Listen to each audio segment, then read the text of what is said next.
Today, I'm sharing 5 tips to surviving graduate school. Hey guys, welcome to Social Work Scrapbook. My name is Lauren. In today's video, I am throwing you a lifeline because if you're anything like me, you need it right about now. I am a graduate of the University of Texas. I got my bachelor's there in psychology and my master's in social work. And I do know sometimes you just need tips to survive. I'm bringing in members from my community that have recently graduated through this whole pandemic. So these 5 tips will certainly help you if you want to join and be part of my social work community, which is growing, which I love.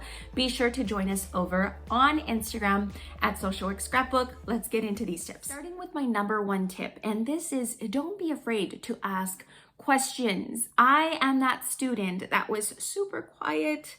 Not in the back of the room. I always sat in front. That's another tip, by the way. There's a little bonus. Sit in front of the room if possible. I learned this by attending the University of Texas and being swarmed. I mean, these classes were huge. I know right now during these times, you might not even be going into physically into class. You might still be remote or virtual. But once you are in physical classes, because I know we're going to get back there, be sure that you sit in front of the classroom. This will lessen the distractions. There are a lot of distractions, especially in the School of Social Work. You're learning a lot of different things. I found it very helpful to sit in front of the classroom because I wasn't distracted by anyone's reactions to some of these new concepts or some of these very controversial concepts that sometimes come up in social work MSW programs. That being said, don't be afraid to ask questions. There is no dumb question. I know we've heard that a lot, like throughout our school experience, most likely, but it's true, especially in this program. You need to ask, you need to question the way the university does things, question the program, question.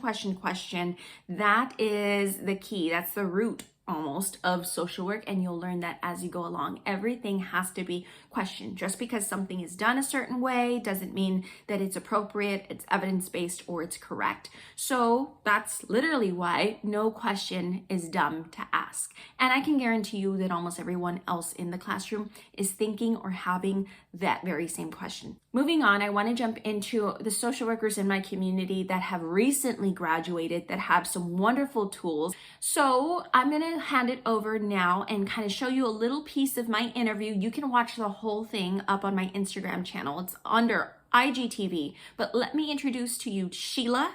She is an MSW recent grad that did it all through the pandemic. I mean, the thick of the pandemic. Today, balancing work, you said you did some work, you had your classes, your internships, and then all during quarantine. How did you end up doing that, Sheila? That's amazing. It was honestly, it was a big struggle. It was a big challenge, but it doesn't mean that it's impossible, right? So as social workers, we all learn to adapt. And again, I think we say this all the time, self-care and time management is super, super important. I'm very type A, so I like to have a planner and have everything organized to a T, but also communication. So there would be certain things that arise. I mean, especially in the midst of this pandemic, a lot of deadlines were pushed back, and keeping up communication with your professors really, really helps you a lot, because a lot of them were very, very supportive and nice and willing to work with you because, a lot of us have families and we have life that happens. So definitely communicating with your professors is a great idea, and really considering time management, using a planner, trying to plan more of your day would be really beneficial. Staying ahead of your readings and your assignments, if possible. If you can stay an assignment ahead, please do it. This is going to have a lot to do with scheduling and time management, which you will hear a little bit later on how some other social work students have done this for themselves. But time management is key. Grab yourself a planner or utilize Google's calendar. That's what I used a lot through graduate school. And time block. Block out your schedule. Block out literally times for reading, times for writing, times for editing your writing. You literally need to plan out your day. The game of MSW program is time management and utilizing that time wisely. There is not enough time in the day, honestly, to read every single passage, every single article. So please don't sweat it. You really need to pick and choose from the readings what is being highlighted. Check on or ask for study guides from your teachers and your professors, and take notes during their lectures and their exams. A lot of times what's mentioned in the lectures is what's going to be in those exams that you get. But if you're in your MSW program, you've also realized that there isn't a lot of exams, at least not in my program. There wasn't too many exams. There's a lot of papers and writing. And that honestly leads me into one of my major tips to surviving graduate school, which is really getting comfortable and finding your own unique writing style. A lot of the MSW programs are asking for papers that are over 20 pages. This doesn't happen all the time, but it is kind of like a final exam. There are 20-page papers that are due for some of these classes. Take them in chunks. Do not try to write a whole 20-page paper in one day. Write it piece by piece, and this will help the paper to not only read well, but make sense along the way, because there is no way you're about to get a good grade if your paper is just mumbo jumbo, not making any sense.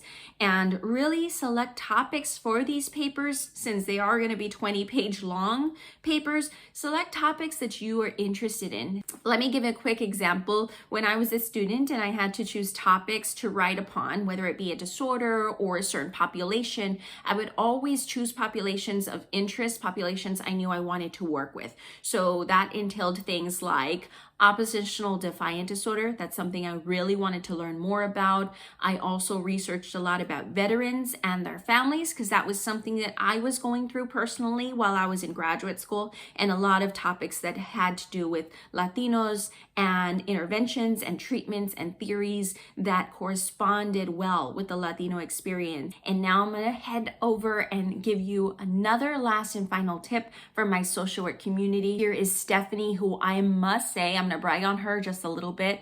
She is living the dream. I know everyone that goes into their internships, somehow in the back of their mind, I know I did, has that wish that your internship will offer you a job.